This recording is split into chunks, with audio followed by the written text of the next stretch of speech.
and welcome to another episode of Some Random Thoughts. I am your host, Ryan Mulkowsky. On this episode, I have with me my special guest, Dr. Katie Blake. Dr. Katie is a social psychologist, an educator, whose primary work is helping women navigate the experience of deconstruction, belief change, and spiritual exile. She earned her PhD in social psychology and has 15 years experience teaching in colleges and universities. She has been teaching online courses and creating online spaces for 12 years. She hosts an online community called The Collective for women who are deconstructing religious and cultural programming. Dr. Katie is also a 500-hour master's level yoga instructor and has taught yoga and meditation for 7 years. She is a novice roller skater and lives in the Texas desert with her husband. In this episode, we discuss the psychological effects of deconstruction and aspects found in fundamentalist, toxic forms of religion, such as patriarchy, supremacy, and other systems of oppression, such as racism, sexism, ableism, classism, ageism, and heterosexism. We talk about how to dismantle toxic beliefs and integrate new, healthy beliefs in your life. Thank you for listening and enjoy. Dr. Katie, welcome to Some Random Thoughts.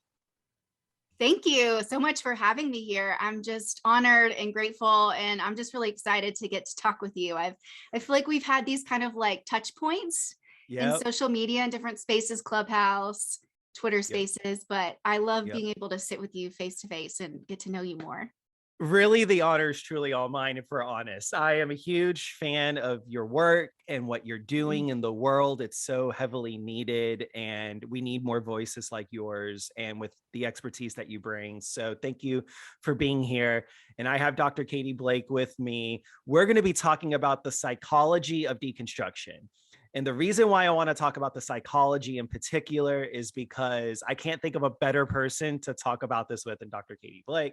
Dr. Katie Blake brings years and years of experience and expertise and education into the deconstruction conversation. So no matter how you feel about spiritual deconstruction, no matter where you land on spiritual deconstruction, our conversation with Dr. Katie is going to be a really enriching one. So a conversation I hope that will enlighten you, bring some things to the surface, maybe things you haven't thought about, things you haven't considered, maybe things you've already thought about and considered, but maybe have some questions on. I just hope that this is a really beneficial discussion, and I trust that it will be. But Dr. Katie, really quick, for those who are listening that don't know you, which I can't really think of many that wouldn't know who you are, but for those who don't, give us just like a brief background on who you are, your education expertise, what the work you're doing, where people can find you. Yeah, so after growing up in the church and marrying a minister, I encountered my own like formal deconstruction experience several years back. I think really, if I think across my life, I've been a little deconstructor even since I was a kid. But I really began to press into that shortly after my husband left ministry to start a small business. He was kind of burnt out and wanted to do something new. And that really gave me the opportunity to have my own kind of personal journey with deconstruction out loud. And so this is not only just something that speaks to me in terms of my education and my background and what I've been trained in, but it's also my personal story. So I'm really passionate about this in that sense. But I do have a PhD in social psychology, and social psychology it's a little bit different from what we're used to when we hear about psychology and therapy and those types of things. I'm not a therapist. I'm an academic and a researcher. And so social psychology is really the bridging together of psychology and sociology. So psychology is the study of individual thought, behavior, emotion, beliefs. And social psychology is the study of how other people affect our psychology, or how other people affect our thoughts, emotions, behaviors, and beliefs. And so it's been this really interesting intersection to have had this education and background and training and have this personal experience. And now bringing those two things together has been really cool and really fun. So My primary work is helping women navigate the experience of deconstruction and just belief change in general, faith change, but also belief change about cultural systems and family systems, and also spiritual exile. Because if anyone is listening and you've experienced deconstruction, you know that it's an experience of ostracizing. It's a lonely road. And yeah, so that's my specialty. That's my primary work that I'm doing right now. I teach psychology courses at the collegiate level on the side, but my main work is helping women through this experience and also educating everyone from all genders and whatnot, and understanding what deconstruction is and why it's not, this boogeyman that we've made it out to be, right? Right. And we're definitely going to talk more about that. And we'll talk a little bit about maybe even the hot takes that we see about deconstruction on all sides of the aisle. You're also a certified yoga instructor. Yeah, I Tell me a forget little to bit mention about, that. no, tell me a little bit about that and why that's been important to you as part of your development and your work. Yeah, so I've been practicing yoga for almost 20 years now. I was reflecting this morning on how old I am. But I began practicing yoga in college. I bought a little DVD. And so that's always been something that's been really important to me. And about 7 years ago, I decided to take that journey a little bit deeper and become certified in it, mostly just out of an overflow of my love for the practice. Mm. And that experience was phenomenal for my deconstruction journey. Just being able to really dive deeply into this other philosophy and tradition and practice that's experiential and not educational and linguistic, and talking about spirituality, but actually experiencing it. So yeah, I'm a 500-hour certified yoga instructor and meditation instructor, and I've been teaching in person and online classes for about 7 years now. And I always forget to mention that, but that hugely informs who I am and how I encounter this work. No, I found that fascinating too. And that's why I wanted to bring it up, because the amount of practice and the amount of time spent for you to pursue that, I think is really worthwhile, along with just pursuing all of your academic education. As someone has not had nearly as much as you had, but as someone has done undergrad and graduate level work, it's hard. Like, I think people just take it for granted, like PhDs. Like, you see a PhD next to someone's name, and I think we live in this culture of like, oh, anyone can get a PhD, and it's like, no, you really can't, because like it's a very arduous process to even get in, and then once you get in, it's an arduous process to get through. Oh man. And this is just what I hear secondhand. So this is not even my own experience. I'm someone who's interested and possibly pursuing that. And at the same time, I'm like, the amount of overwhelm. So I commend you, and I admire you and all the hard work you put in, just academically and practically. And that's why I really am glad that you're here. And I'm glad that you offer the work you do specifically to women as well. You're a trusted resource. And that's why I really want to amplify the work that you're doing. So people can find you on your website, which is drkatieblake.com, I believe. Is that right? Mm-hmm. That's and right. then on social media in the same, Dr. Katie. Yes. See, I love that. Mm-hmm. You kept it simple, easy to find you. So please go check out Dr. Katie's work. If you're specifically interested in finding a resource, about deconstruction, trying to cut through all the noise and just to find someone who has lived experience, but also the academic qualifications and other qualifications to lead you through that in a safe, supportive manner, please go check Dr. Katie out. But today I have you on here because I want to talk specifically about the psychology of deconstruction. I think we can talk about deconstruction from a lot of different viewpoints. And so far, most of it has been either through lived experience.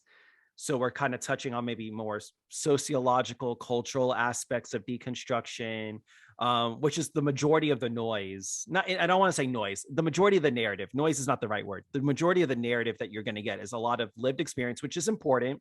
We need to have anecdotal lived experience, people sharing their stories. That's how we inform ourselves about experiences, is through other experiences. But at the same time, I really wanted to talk about deconstruction from an academic level, specifically from the sociological, psychological level, which you can speak to, partly because I'm a super huge nerd and I love psychology and sociology and philosophy and all that. But secondly, because there's a lot of wisdom in what we can talk about. my first question is an obvious question, but it's become a rather controversial question, which is, what is deconstruction?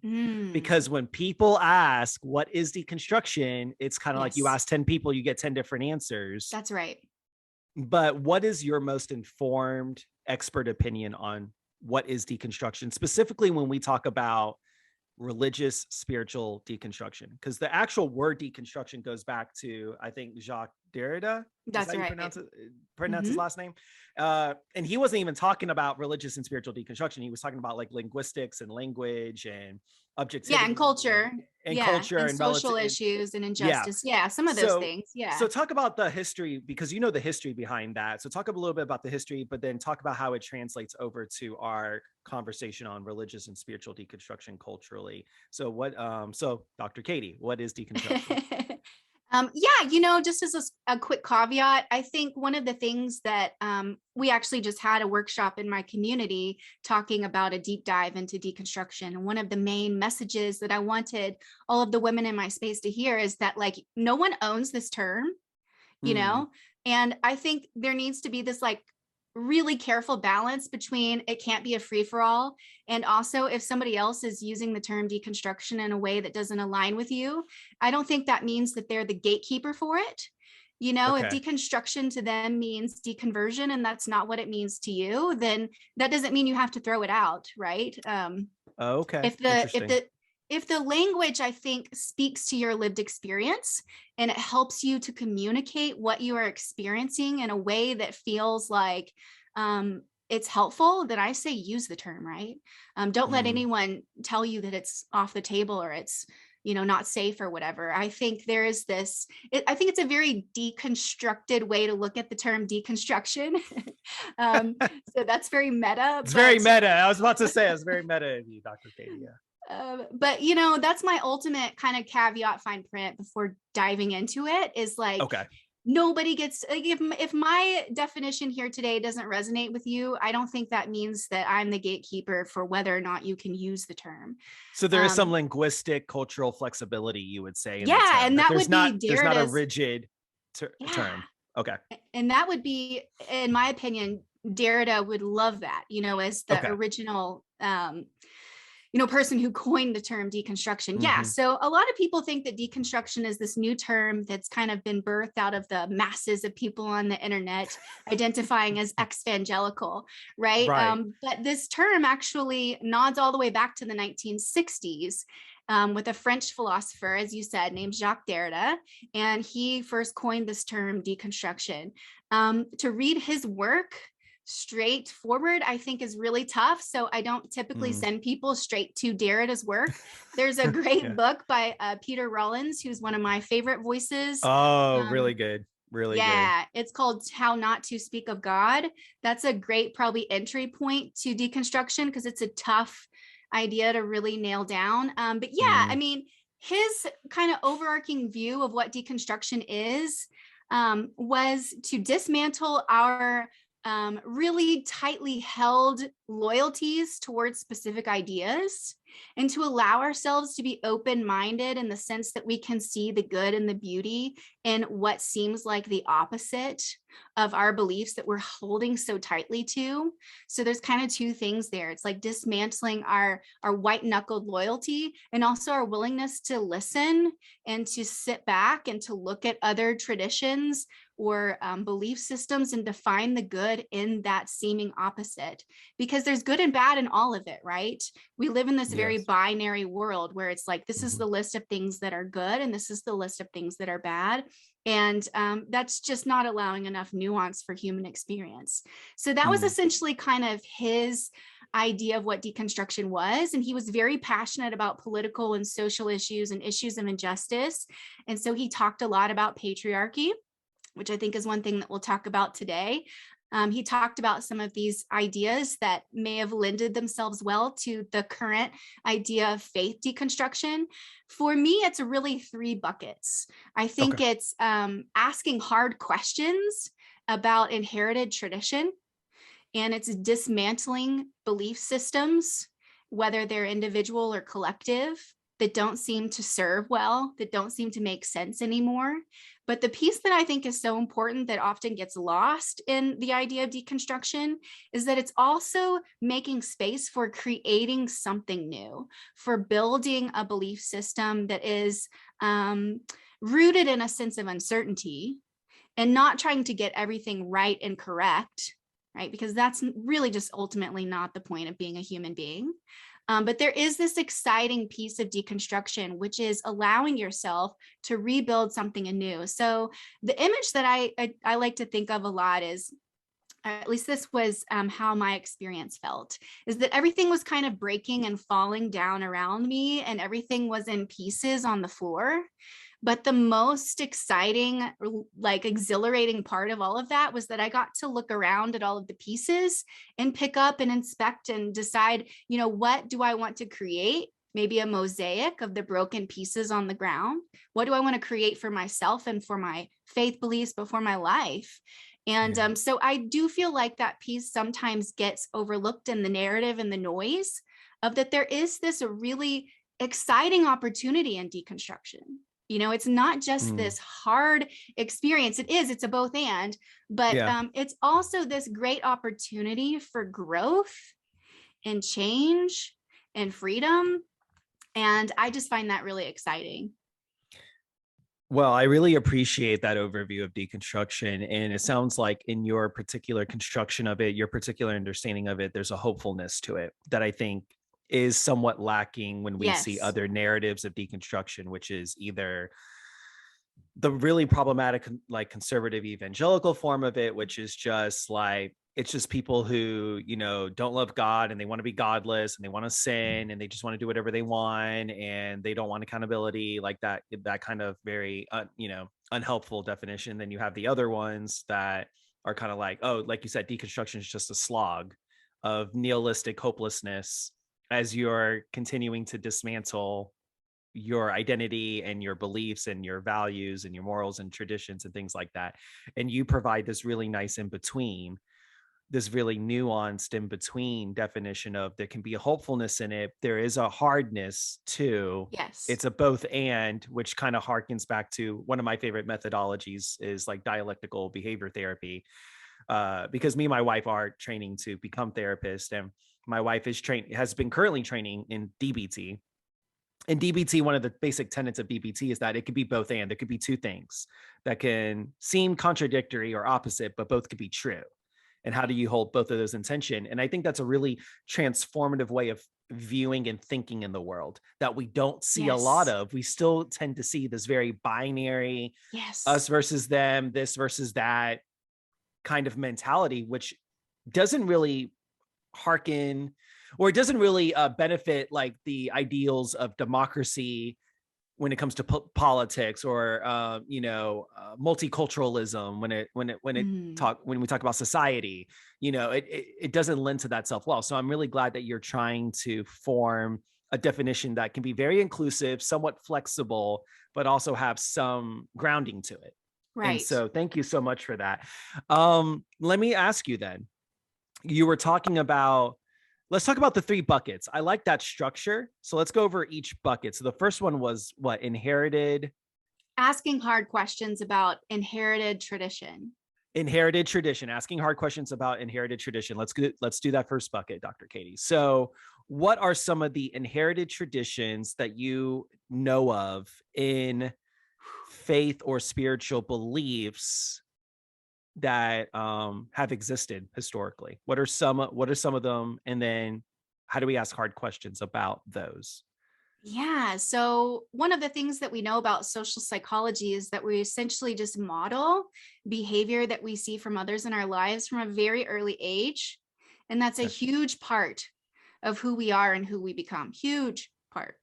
And so we oftentimes as humans, this is all of us, just kind of blindly follow the leader, right? And so, we have all of this inherited tradition that we have adopted and not necessarily adapted, right? And Yeah. So, I mean, within faith tradition, I think that could be dogma, it could be doctrine, it could be theological, it could be patriarchy, right? It could Okay. be some Christian nationalism. And I think one of the things, too, that I encourage a lot of the women in our community to realize is that sometimes we like to compartmentalize these pieces of inherited tradition. Like, okay, so over here is my faith deconstruction. And Okay. so we'll put it in a box, Yeah. and we think that serves us well because we think we can have this box and like push it to the side when we're done with it, and then like take it back out when we're ready to ask more questions Mm, about it. But that's just not reality. You know, it infiltrates so much of our lives. So if we're talking about faith questions, then those might also permeate our beliefs about marriage, or our beliefs about mm, parenting, or our beliefs about relationships, or what it means to be a member of a certain country or collective group, right? And so I think that I see that question kind of in two different ways. Maybe what are some of the things within faith deconstruction that we may be asking those hard questions about? But I also see the other pieces of life that are permeated within that are really hard to tease apart. So maybe that's yeah. capitalism or consumerism, which we still see in churches, right? Or Yes. maybe Right. that's patriarchy or supremacy or some of those things. And so they are a piece of that, asking questions about inherited faith tradition. But I also think it's important to note that there are other things in our lives too that we may be asking hard questions about that are going to inform and influence how we press into this actual faith and spiritual deconstruction. So I don't know if that helps or if that Yeah, made that's it too very helpful. complicated. I think no, I think it's very helpful. You bring up a really good point, which is what I started seeing circulate throughout social media when it comes to deconstruction. And very gratefully, I've seen this circulated by a lot of like Black and Indigenous people of color, which is when we see a lot of people go through the deconstruction process, but I think to the detriment that you just spoke of, they're compartmentalizing the Mhm. process. So they might have deconstructed their faith, the Right. very specific faith beliefs, right? So the dogma and the doctrine that is found in a religious expression or a religious identity. So they Right. might have deconstructed those things, which is Right. fine. I'm not saying it's bad, but It's not. they're not deconstructing all of the intersections that are tied to it, like patriarchy and sexism and homophobia and transphobia, That's right. xenophobia, and all of these other problematic beliefs. So it's like they've maintained all those beliefs because they haven't done the work, or they haven't seen that deconstruction is not a compartmentalized process. It includes everything. When you're deconstructing, you should include all of those other problematic tenets that are tied to certain religious and spiritual expression. And so that was something that I found very valuable in my deconstruction, is because I was so hyper focused on deconstructing the Yes. religious and faith part of it that I forgot that I was still upholding problematic beliefs like ableism in particular. Like I Right. was still having ableist beliefs or classist beliefs, sexist beliefs, things of that nature. And so when I was gently reminded and challenged by many people, including Black and Indigenous people of color, that I need to do my work, especially as someone who is very privileged as a cis het, white mixed race, male. There's a lot of privilege I have to deconstruct as well. So thank you for mentioning that. No, it is very important. And so let's talk about some of those toxic beliefs. Let's talk about patriarchy, first of all, off camera. And I just wanted to let the audience know, originally when we had connected, I really wanted to talk about patriarchy because Dr. Katie, not too long ago on Clubhouse, gave a really, really beautiful presentation on the problems of patriarchy and its intersection with faith and religious expression, and how do we deconstruct patriarchy along with deconstructing our faith. So tell us, why does patriarchy exist in the faith, religious, spiritual, and certain faith, religious, and spiritual realms? And how do we deconstruct patriarchy? Kind of like, giving a bird's eye view. How do we do it from all, different levels, societal, political, religious, things like that, cultural? But how does that specifically tie in with faith deconstruction? Yeah, it's such a big question. And I for know it's me, ambitious. I'm sorry. So no, take the time yeah. you need. Um, for me, that was, yeah. So to kind of just nod a little bit back to what you said too, to kind of start off this whole talk on deconstructing patriarchy. I think deconstructing faith, it's kind of an entry point. I like to Mm, talk about there are all different ways that we can kind of enter in. Like maybe it's the front door, maybe it's the back door, maybe it's a window, right? And for yeah. many of us, probably listening to this conversation, we came in through that faith deconstruction door. Hmm. Um, but yeah, to stay there is not the fullest expression of what we want to press into, right? Because Mm, we want to press into, like you said, an integrated view of deconstruction. So instead of just arguing about whose beliefs are correct, we want to kind of be fuller versions and more mm, nuanced, as you said, than that. And so patriarchy for me was one of the biggest entry points into my deconstruction. okay. Um, I grew up in the Church of Christ. I exited the Church of Christ in college, but then found myself in a Baptist church. So there were a Mm, lot of similarities around ideals of patriarchy there. But then I ended up marrying a Church of Christ minister, and I found myself back in the Church of Christ. And if you're not familiar with the Church of Christ, it is very much like women don't do anything except okay. for like hang out with the kiddos. And so, I mean, maybe possibly that, but typically, even those women aren't paid within the system. And so, there's a lot of inequality in the Mm, Church of Christ. And yeah, I think for me, I grew up hearing all of those things from male leaders, and it was like, okay, I realized at the time, like, this just doesn't make sense. And at the time, it just didn't make sense for the God that I knew. And so I mm, was able to distance myself and not allow those men to inform who I was. I mean, I decided to go on and get a PhD, that was pretty ambitious as yeah. a woman within my community. But that began to grow for me as I was the wife of a minister. And I began to see that we're in like, you know, uh, the late 2010s and we're still doing this, right, to people. Mm, And it just became something that I could no longer be okay with. Um, right now in our community, we're reading Untamed by Glennon Doyle. I don't know if anyone has read that book, but she has this great quote where she talks about how we can no longer just sit in pews and be silent about things, that we have mm, like these different choices that we can make. And for me, that became the point at which it all broke, where I didn't feel like I could any longer sit in the pew and silently, or for a time, my husband and I silently protested at our church and stopped going to worship, and people noticed, but it wow. didn't really make a lot of difference. But it did start conversations. But I felt like that was no longer enough. So we eventually did leave our church because of issues around patriarchy and inequality. And inequality, we're not just talking about, for me, gender inequality. Here's again where that permeates all things. Patriarchy lends itself to too. I was like, why does every person in the leadership, why do they all look the same? Mm, Just in terms of identity. So not only are they male, but they're all a similar socioeconomic status, and they're all the mm, same race, right? And they're all generally the same age. And so, yeah, you can really study the history of patriarchy. I wouldn't necessarily say myself, I wouldn't deem myself an expert on that, but we already kind of joked okay. about that a little bit before We did. starting Yeah. recording. Um, Yeah. so why it exists in the church. Yeah, I think the most helpful definition of patriarchy is that it's a way of oppressing people. And again, that's a very general definition that allows it to be welcoming and open and nuanced and Mm, flexible.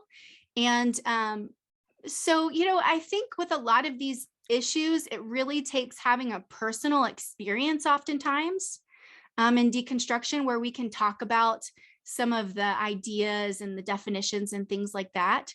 But until we begin to experience it personally, either firsthand or secondhand, then, it doesn't really become as real. And for me, that was a huge entry point into my deconstruction. So I don't know if that answered your questions or not, but No, yeah, absolutely. No, absolutely. I think it's really important to talk specifically about the systems of oppression that exist in faith and religious beliefs. And I always like to tenet like certain religious and faith right. beliefs. I'm not going to just blanket all religious and spiritual beliefs under the same, um, bag, if you will, because it's not all. There is nuance in that as well. But I think we're going to talk specifically about some other things, and I want to go back to some more open, more bird's eye view questions to kind of round us out. But the next thing is like supremacy. So when I talk about supremacy, specifically white supremacy, and we're seeing a growth, I Mm, think it's always been there. Let me just be honest, there's always been yeah, white supremacy right, baked into certain expressions of faith and religious belief. right, But we're seeing kind of a fomenting of white supremacy as right. of late. Why why is that happening specifically now when it's always been there? Like, why do you think Mm, we're just beginning to see books on it and articles on it, and we're seeing a lot of information of white supremacy found in specifically like the American white evangelical church? But why does supremacy exist, and why specifically did it find itself in Christianity, which has its roots in a man named Jesus who lived in the Middle East, right, mostly, and by all accounts probably very dark brown skinned Jew. And right. all of a sudden, like, we're worshiping this dark skinned brown Jew, um revering him as a god. A lot of people revere him as a god, and then they're still maintaining racist and supremacist beliefs. So how can you Yeah, reconcile those two? Why is that existing even today in 2022, where we are decades past civil right. rights movements, decades past Jim Crow, decades past hundreds of centuries past slavery? Why is that still existing? Why is this a problem? Whew, okay, so I have so much.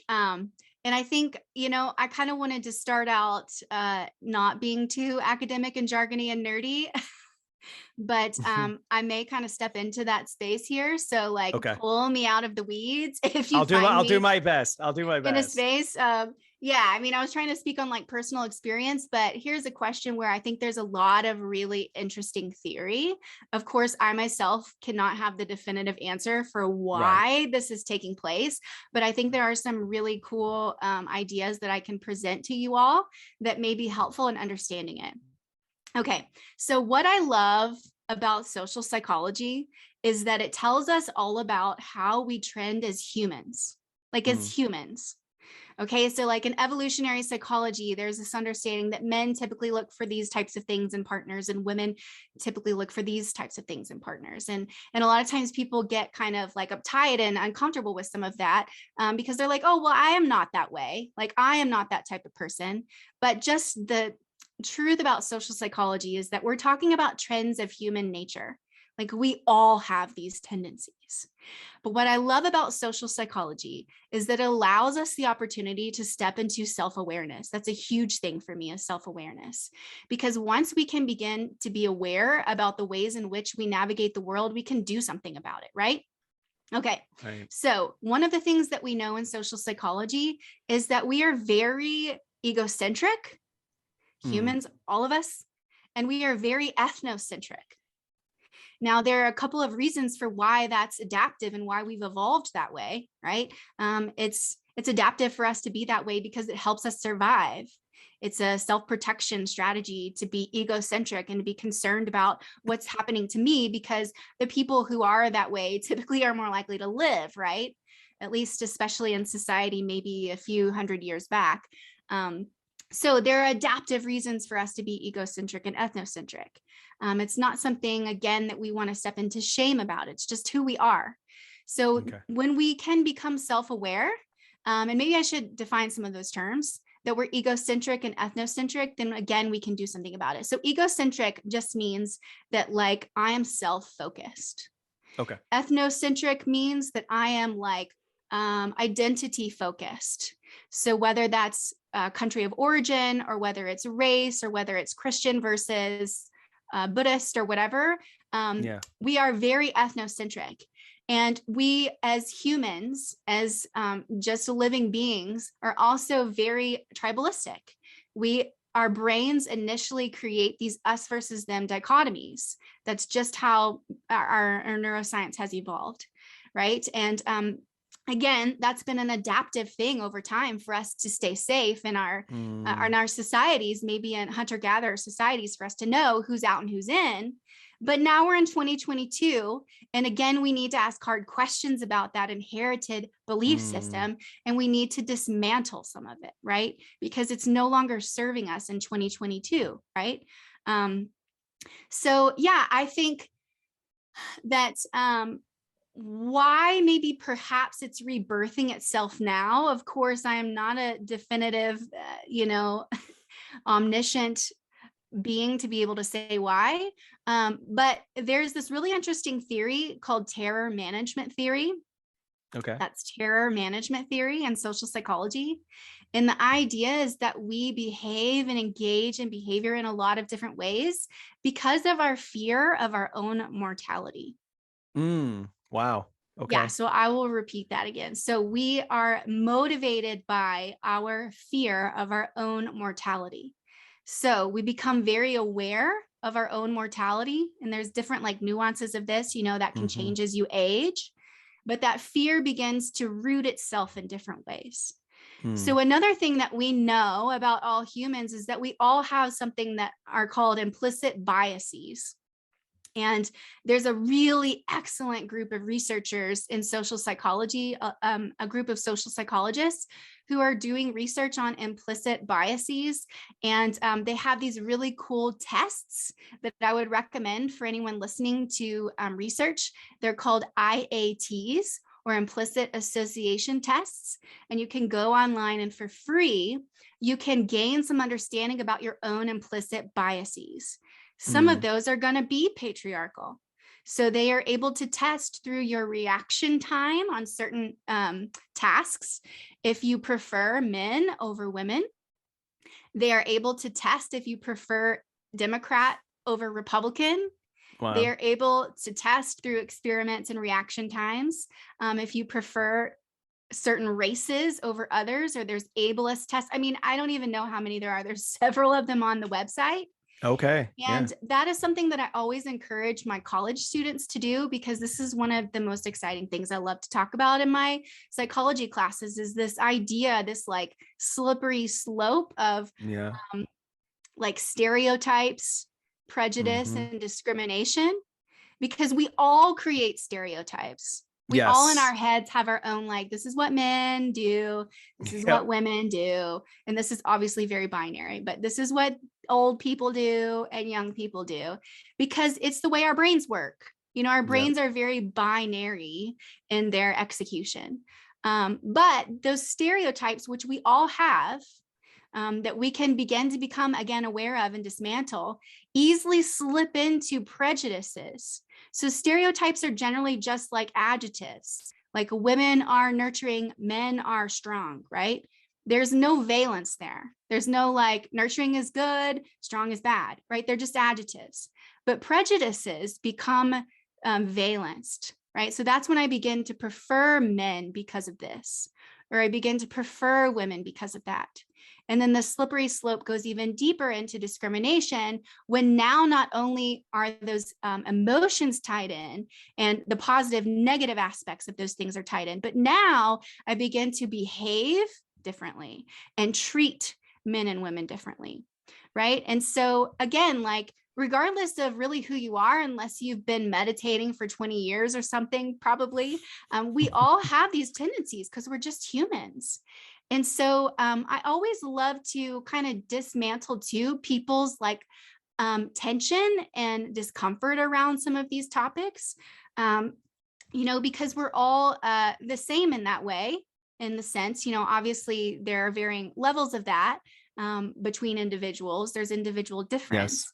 But we all share that tendency to stereotype. But when we can be mindful of that and engage in practices and tools and techniques to dismantle those things, to essentially deconstruct them. That's why I love deconstruction. We can begin to break down our prejudices and break down the ways in which we prefer certain identities and person types, and then we can change our behaviors.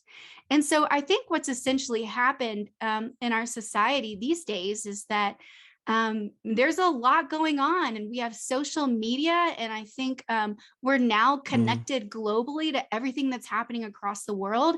And my hypothesis would be, I wouldn't necessarily say there's any research on this. There may be, we'd have to do some digging, and if someone knows, let me know. But my hypothesis would be that maybe we're again becoming more aware of our mortality, and that fear is kicking in a little bit. And that fear begins to activate our tendencies to be ethnocentric and egocentric, because we push ourselves into this space of needing to self-protect. Does that make sense? Yes. Oh man, that's so good. That's exactly what I was asking about, which is, why are we motivated to act in certain ways? And you've like hit the nail on the head talking about this fear of mortality and implicit bias. So a lot of what we see about, so for what I'm gathering, a lot of what we see about the human condition and its relation to deconstruction is that humans are just hardwired to be a certain way. Like you said, Yes. ethnocentric and egocentric, which lends itself to, it sounds like, some of the solutions which have been good for our survival as a species, right? Being the Yes. tribalistic, the hunter gatherer, we see all this like evolution of the human, right? Of the Homo sapien, if you will. But then it's also lent itself to a lot of problems. Right. It sounds like those same things that were hardwired and evolved within us that actually benefited our survival is also the very same things that are providing detriment to That's right. the collective society, like That's right. as a global society, and all of the individual societies throughout the world. So we talked about the first bucket a lot. So what's the second bucket? Just to give us a recap, what's the title of your second bucket? Yeah. So after just listening to women, just dozens and dozens of women talk about deconstruction, I feel like that second bucket is dismantling the things that no longer serve us and the Okay, things that that's just it. no longer work. Yeah. And Okay. so one of So the how do we areas do? of So psychology. I'm sorry to interrupt, but that's No. why I wanted to get at. So we talked about all of the ways we're hardwired, which has caused a Yes. lot of the problems. But now I wanted to go into the second bucket because I want to talk about, how do we disentangle ourselves from a lot of Yeah. those encoded messages and beliefs and values that, like you said, we've received from authority figures such as parents, teachers, other people in authority, with implicit bias, with the need for Right. survival. How do we begin to do that second thing now? Because it sounds like the first thing, a lot of people could use that as an excuse of, oh, well, I'm not going to change and I don't want to change because this is who I am as a person and this is just a human thing and there's nothing you can do about it. But we know objectively that there is right or wrong. And we know that oppression, specifically of people groups, is wrong. It's immoral. So how do we do that work? So going into the second bucket, how do we start dismantling those things? Yeah. So if you think about like Maslow's hierarchy of needs, we have like safety needs. That's kind of one of the main Right. pillars, right?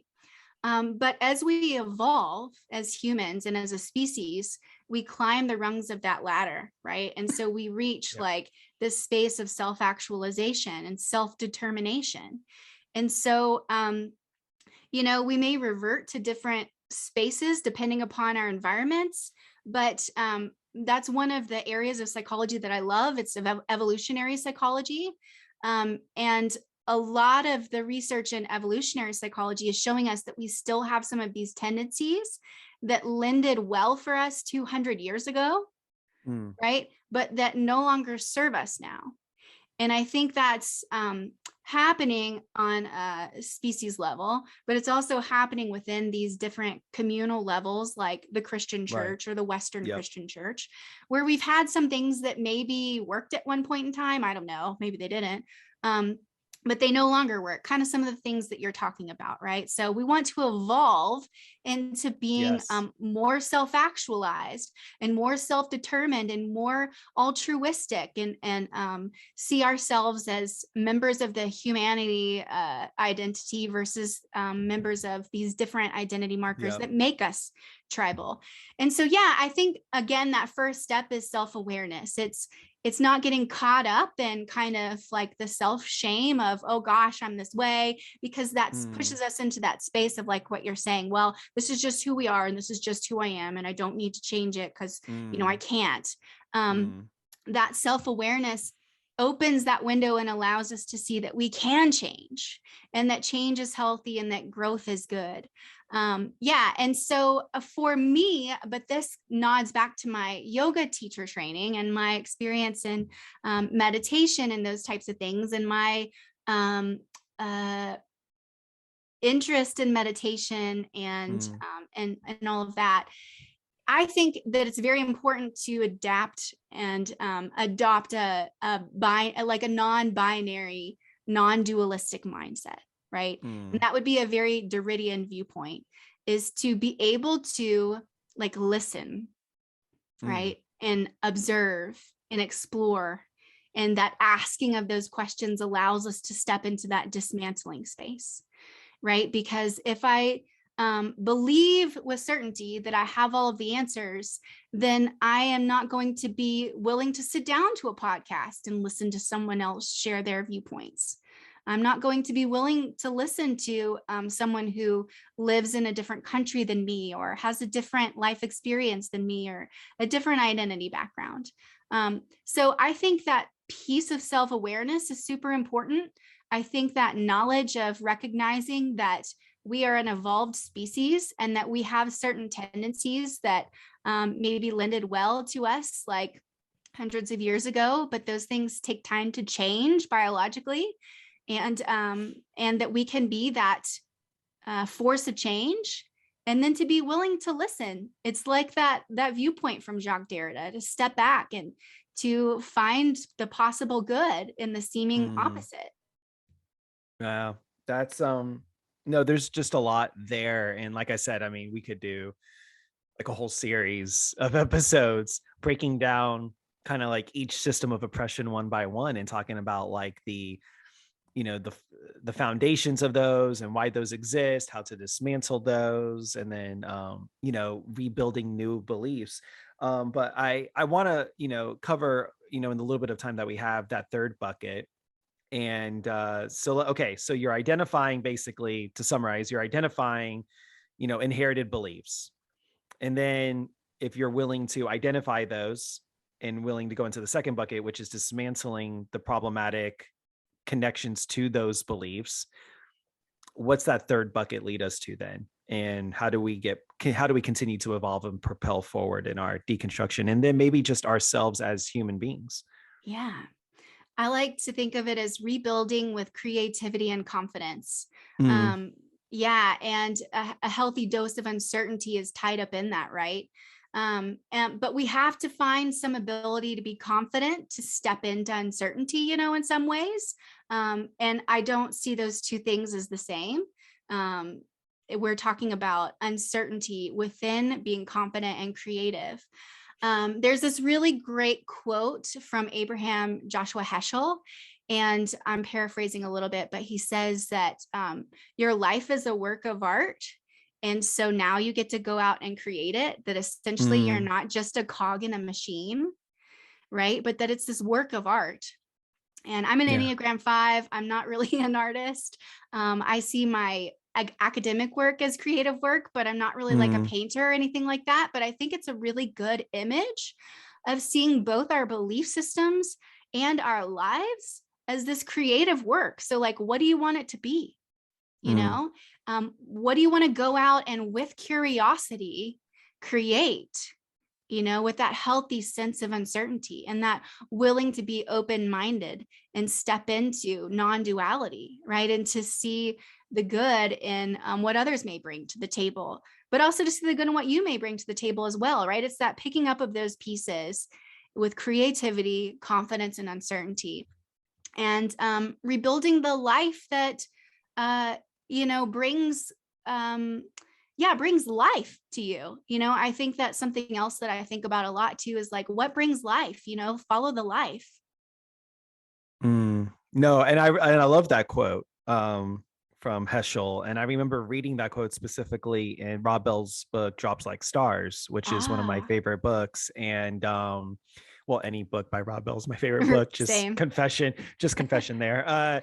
And that's, I think, I jokingly say Rob Bell started my deconstruction when I read Velvet Elvis way back when it came out. I think it came out in the mid 2000s. It was around 2005 or so is when that book came out. And that's, I joked around with another person on Twitter. I'm like, yeah, so my deconstruction was Rob Bell too. Was it you?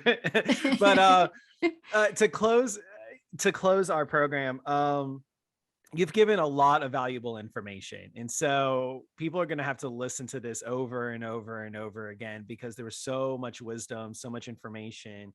And I really appreciate you taking the time to explain deconstruction from a psychological perspective, because I think a lot of us don't realize that it's not just a cultural phenomenon. It's not just a sociological phenomenon or a philosophical one. It's psychological, and it's ingrained in our bodies and in our minds and who we are as a human species. And so I think you've given us a better understanding of why people act the way they do whenever they are confronted with this topic, whether they lash out in anger, whether they embrace it with curiosity, whether they have a whole nuanced amount of feelings toward it or about it. You've given us those benefits of how to better understand why people act the way they do, which I think is so helpful, because a lot of times I get really frustrated when people are engaging with me that don't believe the way I believe. And they just seem so close-minded, and we just seem so different. And it's really hard to even form a conversation. Right. So I want to close with this. I want to close with 3 questions for you, one by one. So the first question would be, if somebody is listening to this and they are not even at the first bucket yet, like, let's just say they are completely entrenched in whatever current belief or value system that they have, no matter how problematic or pervasive it is, what would you say to that person about the benefits of deconstruction? Like, what one piece of advice would you give that person? Well, I think we've been fed a lie. And I think that lie is that loyalty should be above all, right? And that we should not change.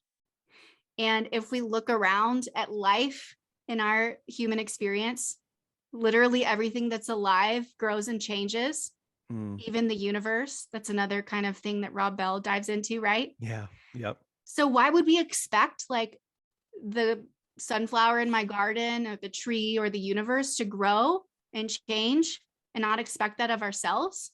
In our own beliefs. We allow space for ourselves to grow physically.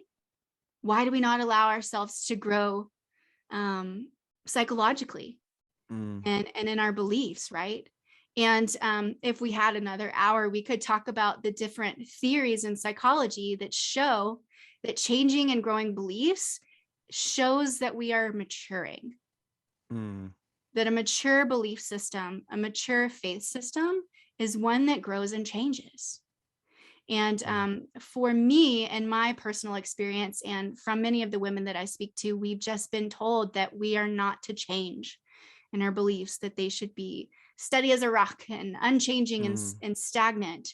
And I think that's a lie that has been detrimental to our ability to be humans and to press into the beautiful human experience. That's beautiful and powerful. That's really good advice. Second question, what one piece of advice would you give to the person in the midst of a deconstruction process? This person is going through all of the varying emotional, psychological, philosophical changes that are occurring, and they're in the midst of it. They're in the slog, as some would say, of it. What one piece of advice would you give that person? Yeah, you don't have to do it alone. Mm, For me, I was entrenched in my church. My husband had been a minister. I did this alone in a very dark place for a very long time. And same. I didn't talk to anyone about it. And it was a slog. Mhm. Like, I think I like to lead with the hope, but I want to affirm that it's hard. And I Yes. see you in that because I spent years there. And I think that advice of you don't have to do it alone is so important. There are others out there who are doing this with you. You're not the only one. I believed I was the only one for so long. Of course, that was before there was a movement on the internet. So it felt very real that I was alone. You're not alone. So find a person group, a community, someone else that you can open up to, a therapist, whatever it is. Don't do this alone. You don't have to do this alone. It's wonderful. And lastly, third question, what one piece of advice would you give the person who feels like they've come out the other side of deconstruction? They've done the hard work, they've gone through the slog, they're embracing the hope. What and that's where I feel like I am in this camp more or less, is I'm in that third bucket. But what one piece of advice would you give me and others who are in that similar situation? Never falsely believe that you have arrived. Mm, I think that is something that holds us back so much in our own personal journeys, but also in our ability to connect with others. Is like we'll never arrive, and that's not the point, right? There's so many things too about faith beliefs that we'll just like never know.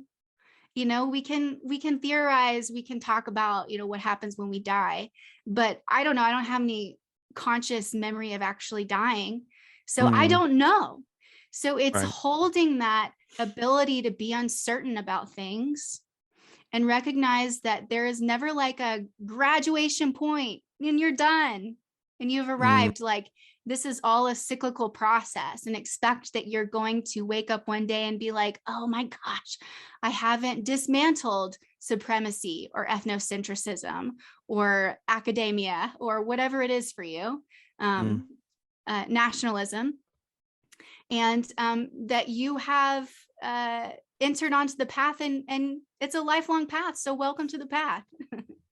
That's really good. All really good advice. Lots of good wisdom. Dr. Katie Blake, social psychologist, expert. I'm just going to go ahead and say it. Expert on, I know we talked about this on camera. Expert on deconstruction, and also someone who helps support women through the deconstruction process.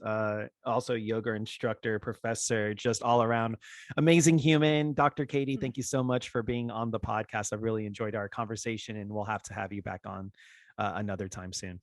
Yeah, thank you so much. This has been awesome. Oh, great. I'm so glad you've enjoyed it. And I hope that you've enjoyed it too. So thank you for listening. Thank you for watching, and we'll see you next time. Bye. Thank you so much for listening to Some Random Thoughts.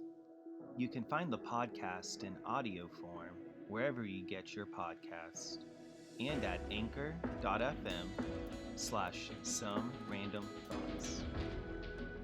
You can find the podcast in video form on my YouTube at youtube.com/Ryan Mulkowsky. Connect with me on Twitter and Instagram at Ryan Mulkowsky, and on my website at www.ryanmulkowsky.com. That's RyanMulkowsky.